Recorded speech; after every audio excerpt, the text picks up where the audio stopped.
everybody? Welcome back to another episode of Lara Trump, Wanted for Questioning.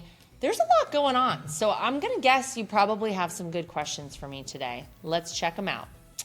Question number 1, your favorite / most memorable birthday growing up. My favorite and most memorable are two different ones.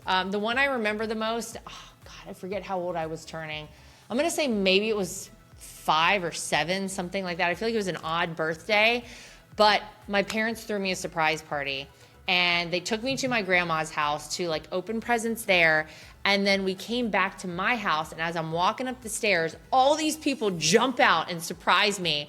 And I was so caught off guard and did not suspect it at all. I literally like ran downstairs and ran into the garage crying because I was just so shocked by it all. Likewise, but maybe slightly a better outcome was my 40th birthday, where my husband, Eric, threw me a surprise party. Did not know. Everyone's like, you didn't know. There were like 300 people at this party, okay? I didn't know.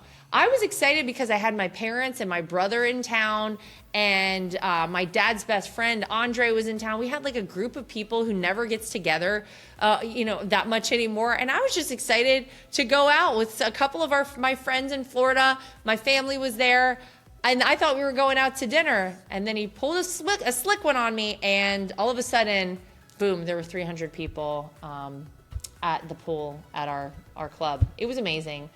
And that one I certainly will not forget. The 5-year-old / 7-year-old surprise party. I know my parents were probably really upset that I reacted that way. I was not ready for it. So I will not be doing a surprise party for my kids. I was honestly kind of traumatized by that. It still never sat well with me. But I do love a surprise party. I think Eric's 30th birthday, I threw him a surprise party. Okay, next question. Do you think RFK could be president?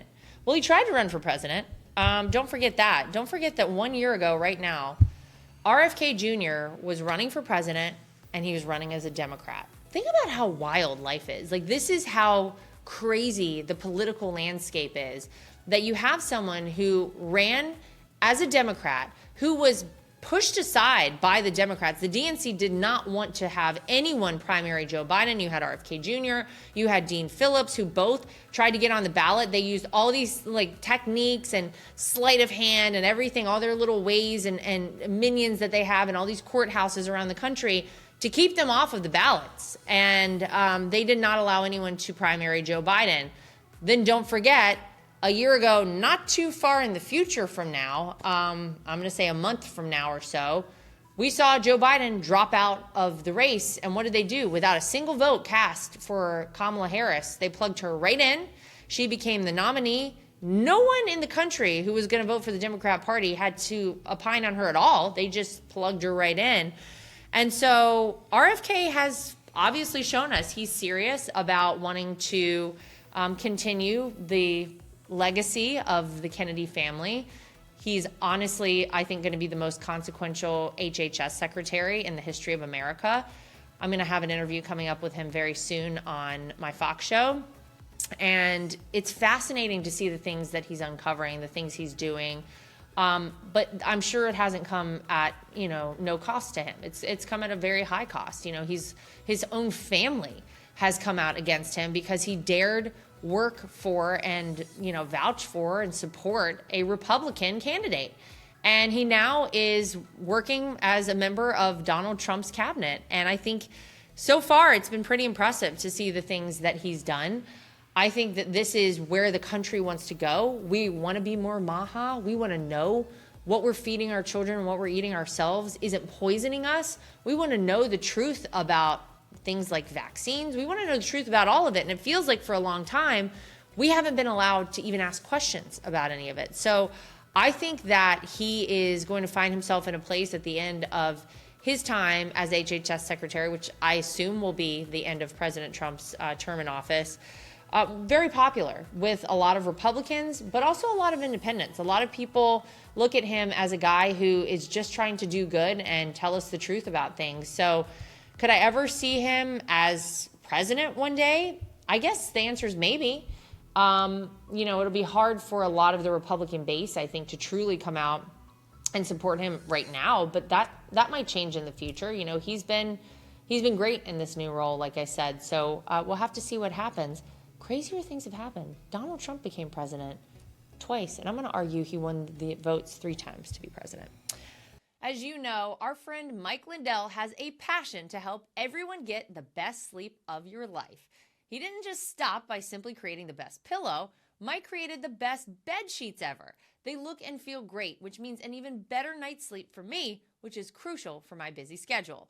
Mike is offering the best deal on his Giza Dream bed sheets. Any size, any color, just $49.98. That's right, you can even get queens, kings, split kings, and California kings, any size, any color, just $49.98. Order now because when they're gone, they're gone. Also, for a limited time, when your order is over $100, you will receive $100 in free digital gifts. Call 1-800-624-3945, use promo code LARA, or go to mypillow.com and make sure you use the promo code LARA for the amazing offer of $49.98 on the Giza Dream Sheets, any size and any color. Number again is 1-800-624-3945. Okay, next question.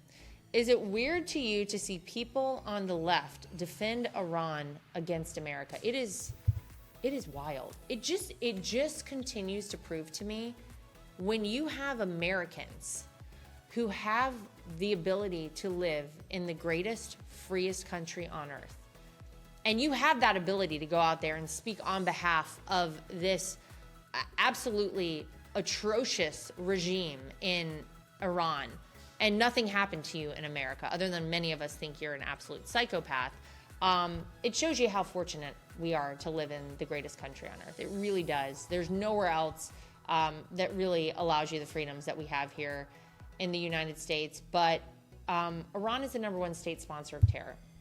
They are responsible for Hamas. They're responsible for Hezbollah.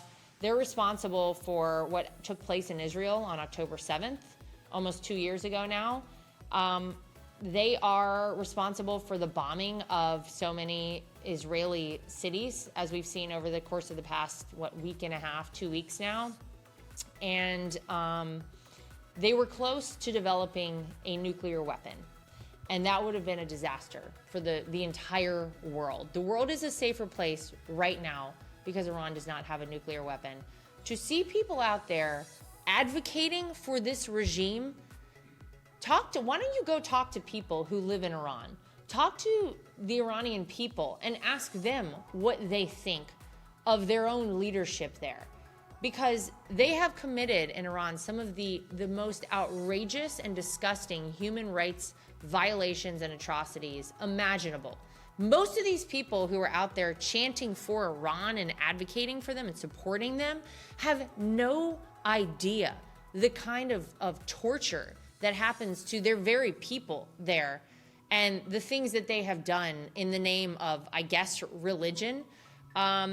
It's disgusting and it's disgraceful. So it is weird. Yes, that's a nice word to use.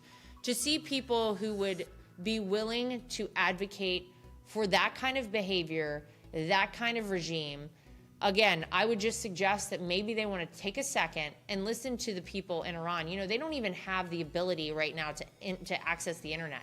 They haven't since this situation between Israel and Iran started taking place, because the Iranian regime does not want their people to have any information. They are like prisoners there. They are desperate, I think most of them, for a regime change. It'll be up to them, of course, if that ultimately happens. But it's absolutely crazy to see people advocating for that. Yes. Next question. What are the Trump family Thanksgivings like? Well, it depends.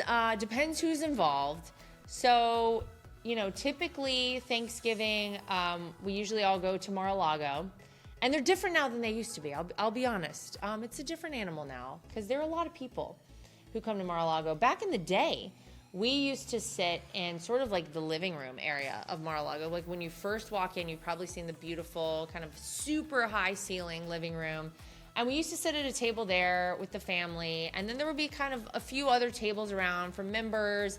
But it was very intimate and nice. And Now it's a little bit different.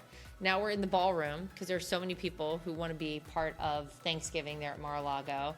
And, it kind of is the same thing that probably your table ends up like.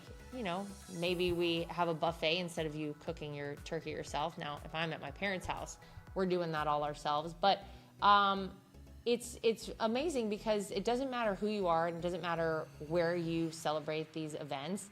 We all just are happy to be together, and there's always something funny that happens. And it's usually my father-in-law, kind of giving my brother-in-law Don a hard time, and they go back and forth, and then Barron chimes in. It's like anybody's kind of Thanksgiving. I think it's amazing.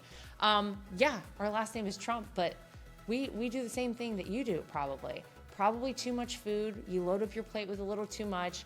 You have your kind of food hangover and your food coma afterward. Yeah, we get down on all that too.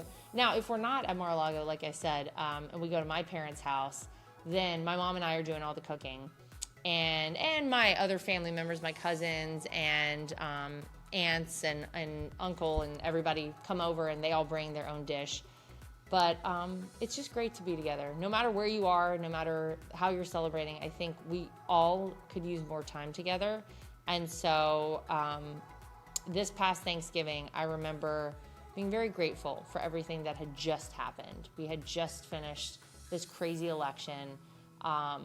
It felt like the end of so much bad that had happened in this country, and like a new beginning, like a rebirth for America was underway. And look where we are right now. It's amazing. Okay. Final question. What's the most memorable adventure you and Eric have taken together? Oh, wow.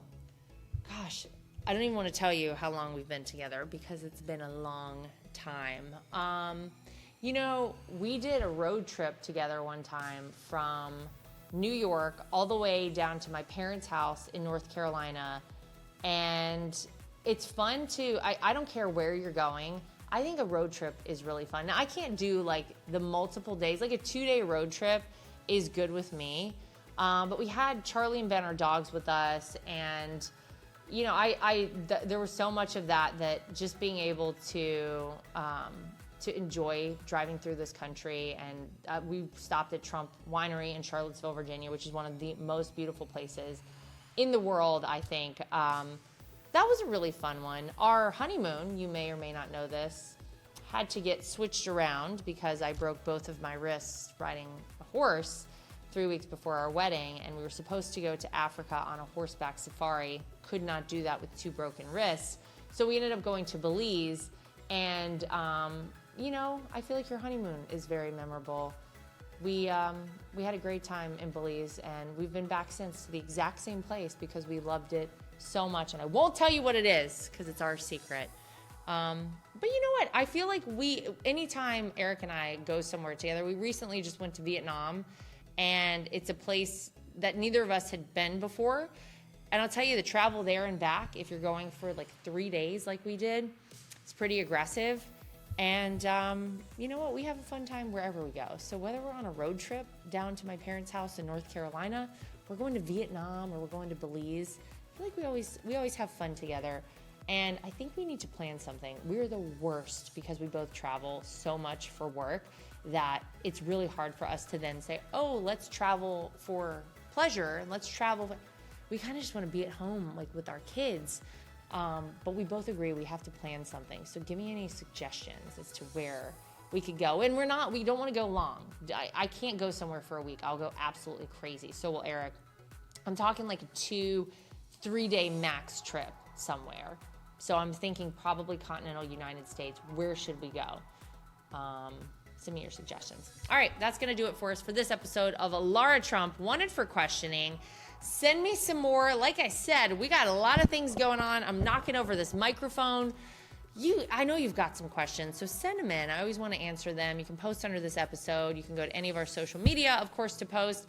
And until next time, we'll see you back here for more of Lara Trump, Wanted for Questioning.